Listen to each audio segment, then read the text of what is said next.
Alright, y'all, so to be honest, I had absolutely no intentions of recording any video today. I haven't recorded one in like a few weeks. Most of that was because I did get sick for like 2 weeks. I had to get healthy. But no excuses though. I should have been recording videos. To be honest with y'all, I didn't think y'all really wanted them. Like I wasn't getting no feedback or anything. I wasn't getting any growth. So I was like, really didn't think y'all wanted them. But then today, God told me He was going to intervene in my life. And then while I'm sitting here working on some math, doing some summer class type stuff, I hate this class, by the way, in case you're wondering, business calculus. It's in person, I did so well in this class, but then taking it online, oh, it's tough. Anyways, I get that comment, and it's like, hey, when you gonna drop a video? I'm like, hold on, now. I didn't know y'all wanted one. Because one thing about me, I'm always have something to say. I'm always have some words that I can get out there. I got a lot to say about the finals from game one last night. I picked Celtics in 6. Y'all didn't know that. But before the season started, I picked the Celtics. And then before this series started, I picked them in 6. You can ask any of the homies. I picked Celtics in 6. You can ask my mama. I picked Celtics to win. Let me tell you right now. It might not even take 6 games. Now, I don't think it's going to be a sweep. I think Luka and Kyrie are simply too good. I think Jason Kidd has proved himself as a coach enough to the point where I trust them to take one game, especially if PJ Washington gets hot, if they start getting those lobs off. I expect them to take a game at least. But game one looked bad for Dallas, and let me tell you why. This wasn't one of those games where it's like, yeah, Dallas got blown out, but they had a good game. It was just like they just didn't miss. They just couldn't hit shots. It wasn't that. Oh no, it wasn't that. In fact, they should have lost by more. If Jason Tatum didn't go 6 of 16, and if Peyton Pritchard didn't go 0 of 7, this would have been a 40-point loss instead of the 18 points that it ended up being. And then you got Kyrie talking about after the game, talking about I expected the Boston crowd to be louder. On the broadcast, they sounded pretty loud with the boos. But since you said that, it's going to be even worse now on Sunday. Brother, you cannot talk right now. You have no right to talk about no crowd at all. None. When you just went out there and went 6 of 19, 0 of 5 from 3, dropped 12 points, you led your team in assists with 2. Nobody else on the Mavs even had 2 assists. Like, it wasn't like he led, but they were tied. No. Nobody else even had 2 assists. You led your team in assists with 2. Wow. You had 3 turnovers, brother.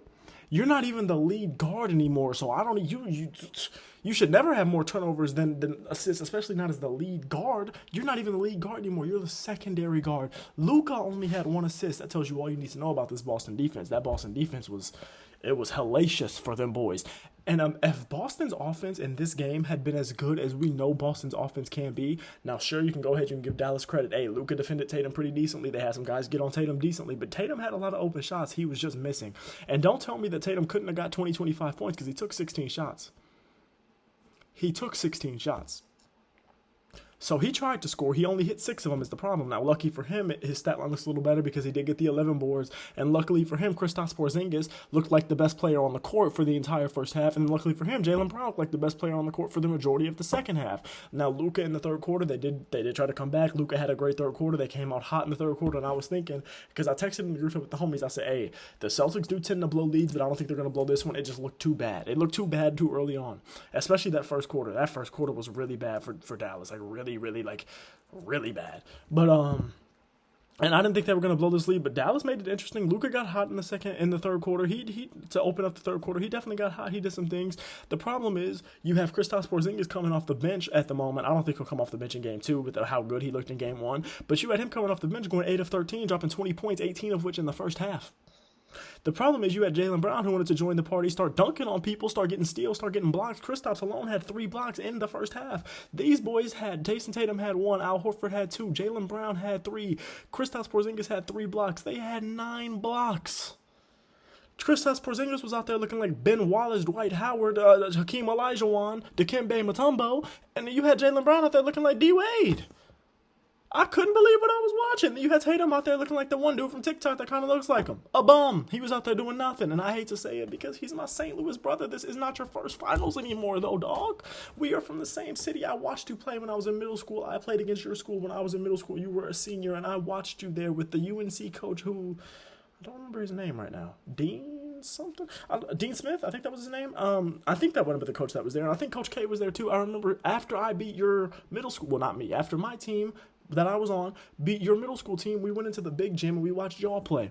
And I watched you, and I'm thinking, oh, yeah, this brother's cold. Like, that brother's cold. Well, I just watched you last night, and you were cold, but not in the good way. Like, you had the ice symbol underneath you from 2K. Why? Like, I hate the one bad thing about the summer is, like, the gnats, the flies, the mosquitoes. Like, why is there a gnat in my room? Anyways, especially in the South, like, it'd be pissing me off. Anyways, Drew Holiday didn't do much, but you did what you needed to do. Al Horford, you hit a few more of those open threes. Again, it would have been an even bigger lead, but you did what you needed to do. Not Jason Tatum. Kyrie Irving. Let's get back to you. Luka Doncic didn't have a great game by any means. If you watch the game, you know that his stats, the double-double, the 30 and 10, it wasn't an impactful game for Luka Doncic. Like, he did not have a great game, but he didn't have a terrible game. If Kyrie could have helped, this would have been a good game. But Kyrie Irving, you went out there and played like a homeless man. You made one more shot than P.J. Washington, but you attempted 8 more. You and P.J. Washington hit the same amount of threes last night. 0. Not one. Not a single one.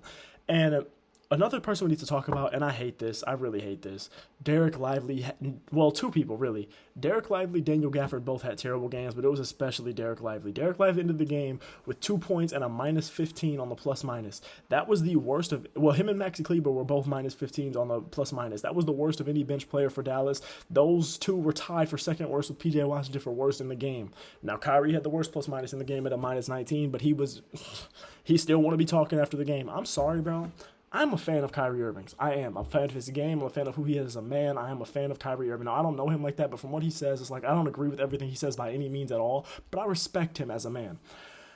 But you cannot come out here and talk about, well, I'm such at peace. Like, oh my goodness, the Boston crowd's not going to bother me at all. I'm so at peace. And then come out here and not only have a stinker of a game, but then talk trash about the crowd afterwards. Brother, they were in your head. You wouldn't be talking about them if they didn't have some type of effect on you. You definitely wouldn't have gone 6 of 19, brother. You had moments in this game where you lost Al Horford. You shook him. Oh, that's cool. You hit a shot over 2 people. Al Horford was one of them, and he literally hit the ball on the way up, and you still had the concentration to hit that fadeaway mid-range shot over 2 people on a fast break. That was a dumb shot, but you made it because you're Kyrie Irving. You couldn't do that. But then I see you miss wide open threes. But then I saw you dribble the ball off your foot. But then I saw you travel. Ain't no Kyrie Irving. I know he had a stinky game. That boy played terribly. And now I talked to my homie. We got on Apex Legends. We were killing everybody last night, by the way, just in case you wonder. But we got on Apex last night after the game, and I was talking to him about this, and it was like, I don't know what Dallas does defensively. I don't know what they're supposed to do. Because you have to keep in mind, Peyton Pritchard off the bench went 0 of 7 in 16 minutes, and Jason Tatum only went 6 of 16. Imagine when those 2 have a good game, and then you have Jaylen Brown having just a decent game. He didn't have a great game. Nobody had a great game last night. So imagine what happens when Tatum's having a good game, Jaylen Brown's having a decent game. You got Derek White doing what Derek White does. You got Drew Holiday doing what Drew Holiday does, and then you got Porzingis chipping in the starting lineup this time.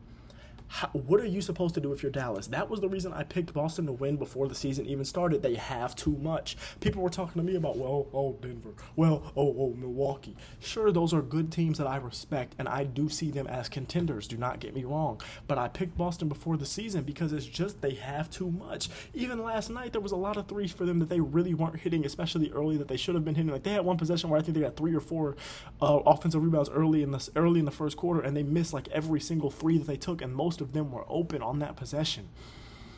And you lost this game by 20 points, and that's not even the concerning part. The concerning part isn't that you lost by 20. The concerning part is 2 things to me. You didn't even score 90 points, and Boston didn't play well, and you lost by 20. Now, sure, you can say Luka and Kyrie didn't play well either. Let Luka and Kyrie play well, they still might lose this game. If Luka and Kyrie play well, all that says is that this would be a close game. Because don't forget, Luka still had 30 and 10, so let's say Kyrie goes out there and adds 25. All that would have guaranteed is that it would have been a closer game, because you assume in that clutch moment, maybe Tatum shows up more, maybe Brown takes a few more shots, maybe they're a little less lackadaisical in the fourth quarter when they knew the game was wrapped up, especially in those last 3 to 4 minutes, right? I still believe if Kyrie had played just even a touch better, just even to what his averages are, I still believe they would have lost last night. And that's what's concerning if you're a Dallas fan. I didn't pick Dallas to win the series. I think it'll be more competitive going forward. I do believe things will happen, but I don't know. It could be a sweep. I'm not saying it will be. Like I said, I think Luka and Kyrie and Jason Kidd are too good at their jobs, especially Luka. I think they're too good at their jobs to get swept. And with Kyrie, it's like a pride thing. It's like, brother, you can't get swept by a team that you lied to about re-signing, and a team that did better without you in the on their playoff run than when they had you. You can't get swept by that city. For their 18th ring, which would be the record. You can't do it. Hey, man, but I love y'all. Thank you, whoever you are. Let me look at your name, because I actually need to shout you out. Now, I'm going to pronounce this wrong, brother. I'm sorry. Ibanalua Ogunyemi. I don't know if that's how you say your name, but thank you, bro. I appreciate the encouragement, dog. I'm gonna start getting these videos back up more often. Tomorrow, there's no hoops on until like Sunday or anything like that, but I'm gonna start talking about like the Lakers head coaching job and what's going on with that. We're gonna get some videos out. We'll get some videos out to make up for everything that happened. And we might even do some like type reaction type videos, stuff like I saw Bleacher Report had a few different like trade ideas, a few different articles come out for trade ideas for different teams. You might even react to some of those stuff, see what I think about that. We'll see if I can figure out how to do that. But I love y'all, I appreciate y'all for the encouragement. Hey, always keep God in your life, always trust God. And when God tells you something, expect for him to do it in faith. Have faith, but try not to be cocky, try not to be arrogant, try not to be prideful. And impatience is something I learned. Impatience is one of those things that stems from pride, because you're thinking that God owes you something, which is why you're impatient. God doesn't owe you a damn thing. He doesn't. I'm sorry, I didn't even mean to use that word, but God does not owe you a thing. He didn't owe us his son dying on the cross for us. So the Lord knows he does not owe us anything else. So let's just try to be patient. Let's try to be humble. Stay in your Bible. Stay praying. If y'all ever need any encouragement, just a Christian friend, just hit me up on Twitter. I'll be there. The link will be in the description. I love y'all. Appreciate y'all. Thank you for watching.